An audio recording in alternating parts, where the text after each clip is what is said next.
안녕하세요. 헬로 트레킹의 정우, 현아입니다. 오늘 영상은 등산 시 모르면 손해보는 그런 정보들을 준비해봤습니다. 물론 몰라도 등산은 할 수 있습니다. 다만 알고 가면 너무 좋죠. 얼마나 좋냐고요?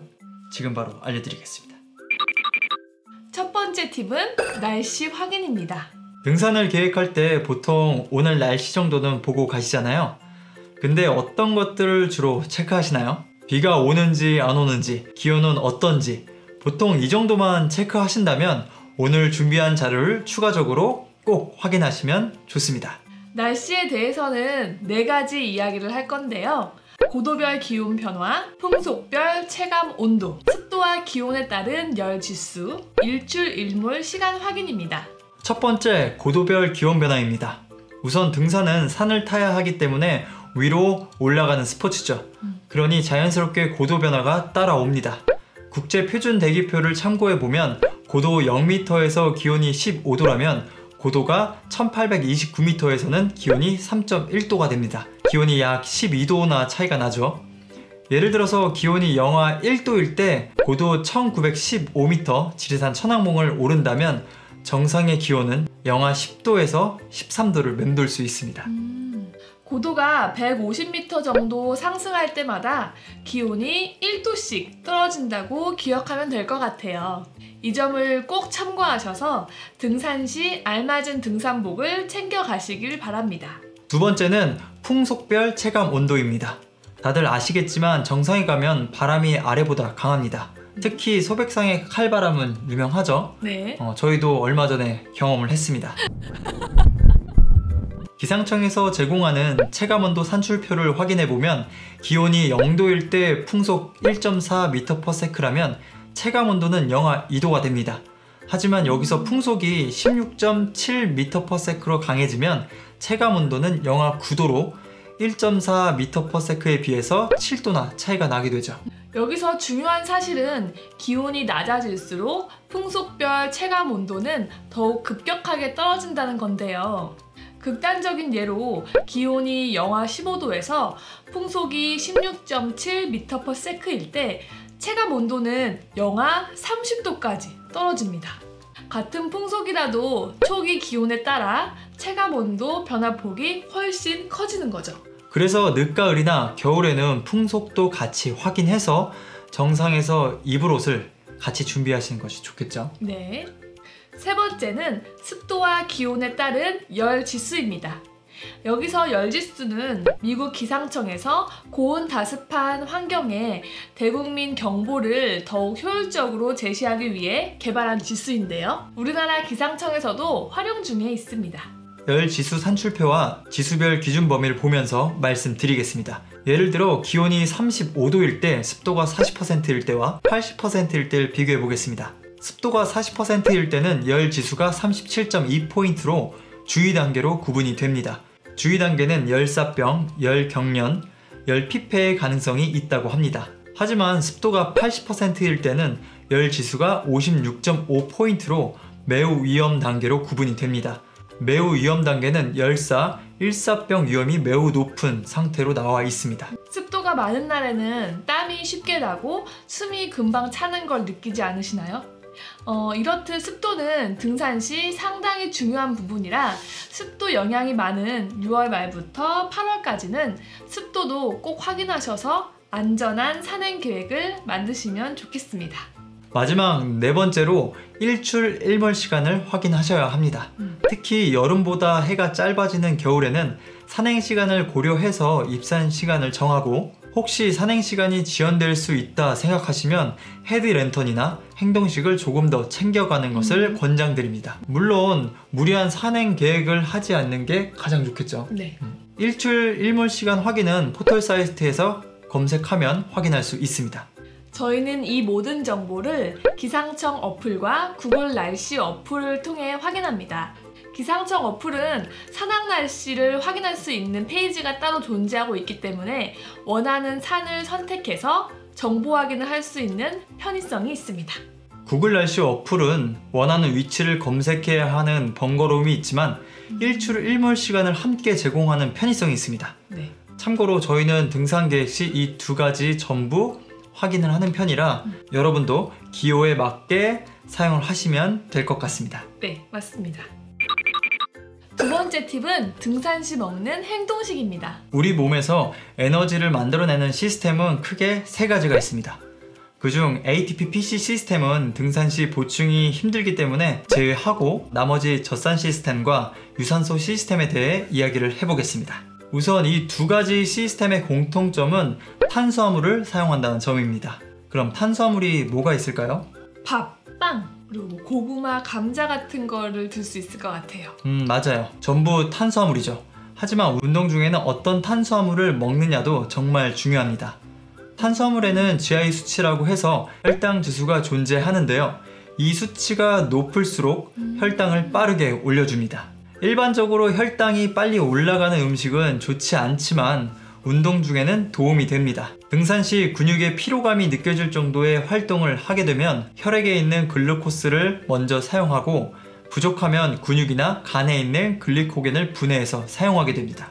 이때 에너지 보충 없이 운동이 지속된다면 근육과 간에 있는 글리코겐이 고갈됩니다. 그 말은 즉 저혈당이 올 수도 있다는 소리예요. 저혈당은 근기능 저하나 현기증 그리고 과도한 피로감 등을 동반시킬 수 있습니다. 그래서 운동 중에는 근육에 있는 글리코겐이 고갈되기 전에 보충해주는 게 포인트입니다. 근데 다행히도 운동 중에는 평소보다 빠르게 근육으로 글리코겐을 합성시킬 수 있게 됩니다. 이때 혈당 지수가 높은 음식을 먹게 되면 글리코겐 합성이 더 가속화가 되는 거죠. 그래서 운동 중에는 혈당 지수가 높은 음식을 먹으면 좋습니다. 추가적으로 운동 중에는 소화기관으로 가야 할 혈액이 근육 쪽으로 몰리기 때문에 평소보다 소화 기능이 저하됩니다. 그래서 너무 과하게 드시면 체하거나 심할 경우 구토를 할 수도 있습니다. 여기서 한 가지 더 이야기를 드리면 보통 고체보다는 액체류가 소화 흡수가 빠른 편이고요. 가공이 될수록 혈당 지수가 높은 편입니다. 네. 이제 저희가 챙겨가는 행동식을 예를 들어서 이야기를 드리도록 하겠습니다. 첫 번째는 사탕, 꿀, 그리고 젤리입니다. 이런 행동식은 소화에 무리가 없고 혈당 지수가 높으며 지속적인 에너지 공급이 가능한 음식입니다. 이런 음식은 움직이면서 먹어도 위에 부담이 없고 부피도 작아서 휴대가 편한 장점도 있는 것 같아요. 두 번째는 초코바입니다. 제가 제일 좋아하는 거네요. 네. 두 번째 행동식 역시 혈당 지수가 높고 빠른 에너지 공급과 약간의 포만감을 줄 수 있는 음식입니다. 포만감을 느끼기 위해서는 저작작용이라고 해서 씹을 수 있는 음식이 좋고 지방이 포함된 음식이 포만감 유지에 도움이 됩니다. 그래서 지방이 약간 포함된 음식을 선택하시면 좋겠죠. 네. 그리고 이런 음식은 약간의 소화가 필요한 음식이라서 등산 중에 드시기보다는 휴식 중에 드시는 것을 권장드립니다. 다음은 저의 사랑 이온 음료입니다. 이온 음료의 특징은 빠른 에너지 공급과 전해질 보충입니다. 이온 음료는 액체류라 소화 흡수가 가장 빠르고 탄수화물도 포함되어 있기 때문에 에너지 보충에도 굉장히 도움이 되죠. 네. 또한 땀으로 배출되는 나트륨이나 칼륨 같은 전해질도 보충할 수 있어요. 맞아요. 땀 배출이 많을 때 물만 드시는 분들이 많이 있더라고요. 하지만 이런 경우에는 몸의 나트륨 농도가 낮아져서 저나트륨 혈증이 올 수 있습니다. 저나트륨 혈증은 두통, 오심, 구토, 심할 경우에는 정신 이상 및 의식 장애 등 무서운 증상을 유발할 수 있습니다. 저는 오르막길 같이 땀이 많이 나는 구간에서는 보통 이온 음료를 마시고 능선이나 하산길에서는 물을 마시는 편이에요. 저는 이온 음료보다 물을 선호했는데요. 물만 마시면 정우가 전해질 조절이 안 된다고 해서 그 뒤로는 이온 음료를 같이 마시고 있습니다. 그리고 탄수화물이 포함되어 있어 물보다는 포만감이 크더라고요. 맞아요. 네. 저 궁금한 게 있는데 산행 중에 소금을 먹는 건 어떤가요? 소금이요? 네. 여러분들이 한 가지 아셔야 할 게 이미 먹고 있는 행동식이나 그 다음에 식사에는 전부 나트륨이 들어있습니다. 사람이 땀으로 배출되는 나트륨 양이 그렇게 크지는 않아요. 대한의사협회에서 발표한 폭염으로 인한 건강 위험의 진단 및 대응 가이드라인에는 열 탈진이 있을 경우 0.1% 식염수라고 해서 물 1리터에 1티스푼의 소금을 넣어서 마시라고 되어 있습니다. 1티스푼이라고 하면 소금 5g에 해당이 되고 나트륨 양으로는 2000mg 정도 됩니다. 참고로 게토레이 600ml 기준으로 나트륨이 300mg 정도 들어있어요. 초코바도 한 50에서 150mg 그렇게 들어있고요. 그리고 식사에도 들어있겠죠. 네. WTO 1일 나트륨 권장량이 2000mg인 걸 감안하면 적은 편은 아니에요. 우리가 땀이 많이 난다고 해서 불필요하게 소금을 먹을 경우에는 혈압이 상승됩니다. 고혈압이나 당뇨가 있는 분들에게는 위험할 수도 있고 체내의 나트륨 수치가 높아져서 수분 섭취량이 늘어날 수도 있어요. 등산 중 물 부족 사태가 일어날 수도 있겠죠. 그렇군요. 그렇다면 혹시 채소나 과일은 어떨까요? 채소나 과일이요. 우선 과일 같은 경우는 대표 탄수화물 식품이죠. 혈당 지수도 대부분 높습니다. 그래서 운동 중 섭취를 해도 괜찮은 음식이에요. 다만 제가 등산할 때 과일을 선호하지 않는 이유는 딱 한 가지입니다. 뭐죠? 무거워요. 무거워요. 그쵸. 과일들을 들고 갈 바에는 물이나 게토레이를 들고 가겠다. 그쵸. 왜냐면 과일은 기본적으로 수분 함유량이 높기 때문에 무거워요. 물론 수분 공급이 되는 이점이 있지만 저는 수분 공급이 주 목적이 아니기 때문에 선호하지 않게 되는 것 같아요. 그리고 과일을 껍질째 드시면 소화 시간도 길어지기 때문에 과일보다는 초코바를 더 선호하게 되는 것 같아요. 그러면 오이는 어떨까요? 왜냐면은 오이 드시는 분들도 많이 뵌 것 같아요. 맞아요. 오이도 등산 가면 많이 드시죠? 네. 오이는 기본적으로 이뇨작용이 강한 채소예요.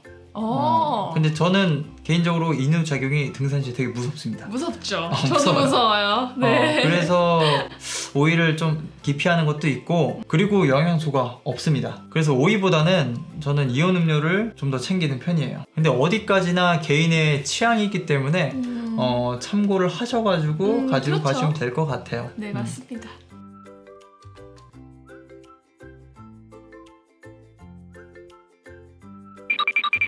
세 번째 팁은 자외선 차단입니다. 등산을 하시는 분들이 모자도 쓰고 팔토시도 하고 자외선 차단을 잘 하십니다.